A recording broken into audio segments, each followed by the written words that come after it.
A todos y bienvenidos de nuevo a nuestro canal. Hoy tenemos un tema que estoy segura que va a dar mucho de qué hablar, porque vamos a desentrañar uno de esos misterios de la vida que a veces nos dejan con la boca abierta. ¿Alguna vez han sentido que las cosas en una relación se complican de repente, que hay malentendidos, celos, drama, y de repente, como por arte de magia, todo se aclara? Pues de eso vamos a hablar hoy, del fin del juego de celos entre Demet y Can. Sí, estoy hablando de esa pareja que todos seguimos, que nos ha dado tantos momentos de ilusión y de tensión, y que parece que finalmente ha encontrado su paz. Si les gusta este tipo de contenido, si disfrutan analizando las dinámicas de pareja y desmenuzando las historias que nos encantan, no olviden darle al botón de suscribirse ahora mismo para no perderse nada de lo que publicamos. Será un placer tenerlos por aquí. Y es que, seamos honestos, ¿quién no ha estado en una situación, ya sea propia o ajena, donde los celos se convierten en el plato fuerte de la relación? A veces son sutiles, apenas un roce, y otras veces son explosivos, capaces de desmoronar lo que tanto costó construir. Con Demet y Can, hemos sido testigos de este vaivén, ¿verdad? Hemos visto esos momentos de duda, esas miradas que lo dicen todo, esas conversaciones tensas que nos dejaban al borde del asiento. Y lo más fascinante es cómo en el mundo de la farándula, cada gesto, cada publicación, cada interacción se analiza con lupa. Cada like a una foto de otra persona, cada comentario aparentemente inocente, se convierte en combustible para la especulación. Y es ahí donde entra el juego de celos, ese baile peligroso de inseguridades, suposiciones y, a veces, hasta de estrategias. Pensemos en cómo se manifiestan estos juegos. No siempre son directos. A veces son indirectos, una especie de prueba para ver la reacción del otro. Puede ser una publicación en redes sociales que busca sutilmente generar una reacción, una mención casual a alguien del pasado, o incluso una actitud de distanciamiento para ver cuánto le importa a la otra persona. Y en el caso de Demet y Can, hemos visto cómo estos matices han sido parte de su narrativa pública. Las redes sociales son un arma de doble filo, ¿no creen? Por un lado, nos permiten estar cerca de ellos, ver fragmentos de su vida, y por otro, abren la puerta a infinitas interpretaciones. Y cuando hay una pizca de conflicto, la imaginación colectiva se dispara. Lo interesante de su situación es que, a diferencia de muchas parejas anónimas, su vida está expuesta al escrutinio público. Cada rumor, cada supuesto problema, se magnifica y se convierte en tema de conversación para miles, incluso millones de seguidores. Y esto, créanme, añade una capa extra de presión a cualquier relación.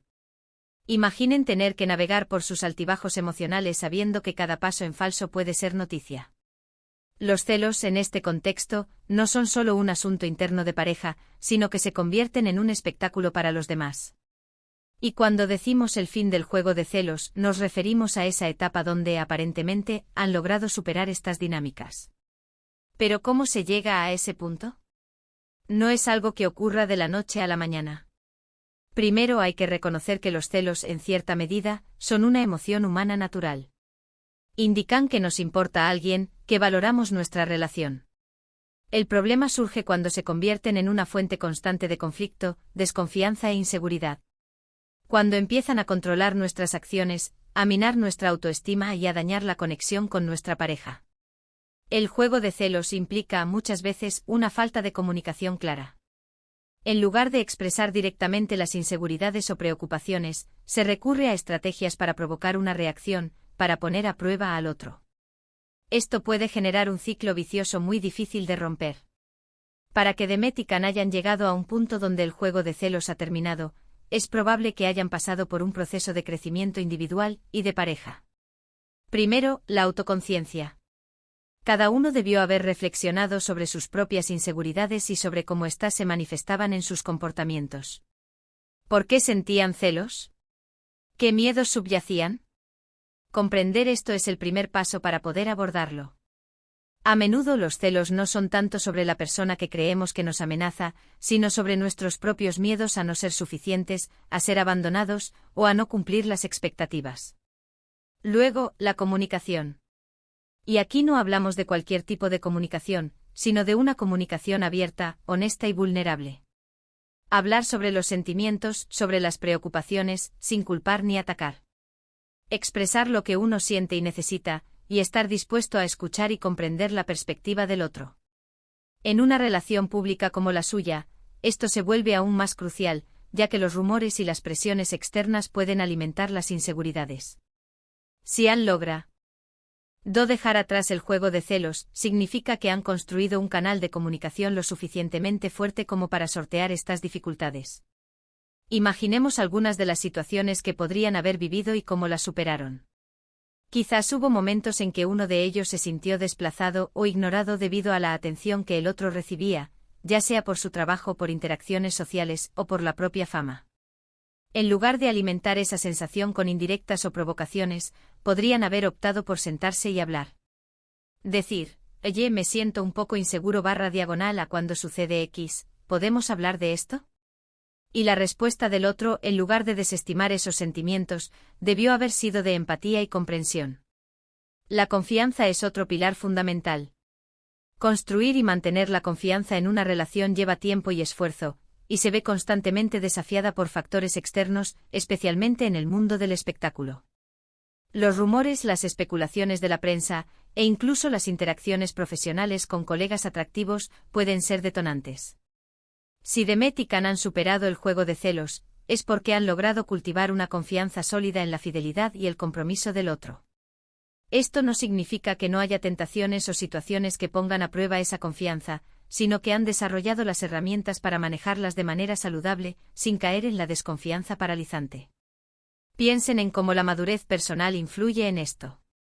A medida que crecemos, aprendemos a gestionar nuestras emociones, a entender mejor nuestras necesidades y a tener una visión más clara de lo que queremos en una relación. Es posible que tanto Demet como Can hayan atravesado fases de crecimiento personal que les permitieron abordar las dinámicas de celos con una perspectiva más madura y menos reactiva. Ya no se trata de un juego de poder o de ver quién puede generar más envidia en el otro, sino de construir un vínculo basado en el respeto mutuo y el apoyo. Y la forma en que manejan su relación en el ámbito público también es un indicador.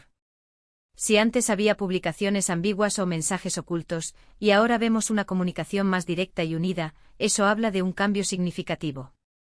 La forma en que se apoyan mutuamente en sus proyectos, cómo celebran los éxitos del otro y cómo se presentan juntos ante el público, puede reflejar una mayor seguridad y una ausencia de la necesidad de jugar a los celos. Es como si hubieran llegado a un entendimiento tácito: sabemos lo que tenemos, y no permitiremos que las presiones externas o nuestras propias inseguridades lo pongan en riesgo. Otro factor importante es el establecimiento de límites saludables. En cualquier relación, pero especialmente en una donde la exposición pública es alta, es vital tener límites claros sobre lo que es aceptable y lo que no. Esto incluye cómo interactúan con otras personas, qué tipo de información comparten en redes sociales y cómo manejan las situaciones que podrían generar malentendidos. Si han puesto fin al juego de celos, es probable que hayan trabajado juntos en definir estos límites y en respetarlos. Consideremos también el papel del tiempo. Las relaciones, incluso las más apasionadas, evolucionan. Las primeras etapas a menudo están marcadas por una intensidad que puede ir acompañada de inseguridades. Con el tiempo se construye una base más sólida, una intimidad más profunda y un conocimiento mutuo que reduce la necesidad de pruebas o juegos. Es posible que Demet y Can simplemente hayan llegado a esa etapa de madurez relacional donde la confianza y la comprensión mutua son tan fuertes que los celos ya no tienen cabida como un elemento disruptivo. ¿Y qué hay de la influencia de su entorno? A veces las parejas con amigos y familiares que apoyan su relación y que fomentan la comunicación abierta pueden tener una ventaja. Si han estado rodeados de personas que valoran la honestidad y la confianza, esto podría haberles ayudado a navegar por las aguas turbulentas de los celos. Finalmente, y quizás lo más importante, es la decisión consciente de querer estar juntos y de invertir en la salud de su relación. El fin del juego de celos no es un evento pasivo, sino un resultado activo de esfuerzo, compromiso y amor. Implica que ambos han elegido poner fin a patrones de comportamiento que dañan la relación y que han optado por construir algo más fuerte y saludable. Es un testimonio de su voluntad de crecer juntos y de priorizar su bienestar como pareja. Así que, resumiendo, el fin del juego de celos entre Demet y Can, si es que hemos llegado a esa etapa de calma, parece ser el resultado de una combinación de factores clave: una profunda autoconciencia individual, una comunicación abierta y honesta, la construcción de una confianza inquebrantable, la madurez personal y relacional, el establecimiento de límites saludables y, por supuesto, una decisión consciente de invertir en su amor. Es una historia que nos enseña que incluso en el ojo del huracán mediático, es posible encontrar la paz y la estabilidad cuando las personas involucradas están dispuestas a trabajar en ello. Espero de verdad que hayan disfrutado de este análisis, y que les haya parecido tan fascinante como a mí. Me encantaría saber sus opiniones en los comentarios. ¿Creen que realmente han superado el juego de celos? ¿Qué otras dinámicas creen que han influido en su relación? Déjenme saberlo abajo, sus comentarios son súper importantes para nosotros. Y si les ha gustado este vídeo, no olviden darle un gran me gusta, que nos motiva muchísimo a seguir creando contenido para ustedes. Compártanlo con sus amigos, con sus familiares, con cualquiera que disfrute de este tipo de conversaciones. Y si aún no lo han hecho, suscríbanse al canal ahora mismo y activen la campanita de notificaciones para no perderse ningún vídeo nuevo. Muchísimas gracias por acompañarnos una vez más. Nos vemos en el próximo vídeo. Un abrazo fuerte.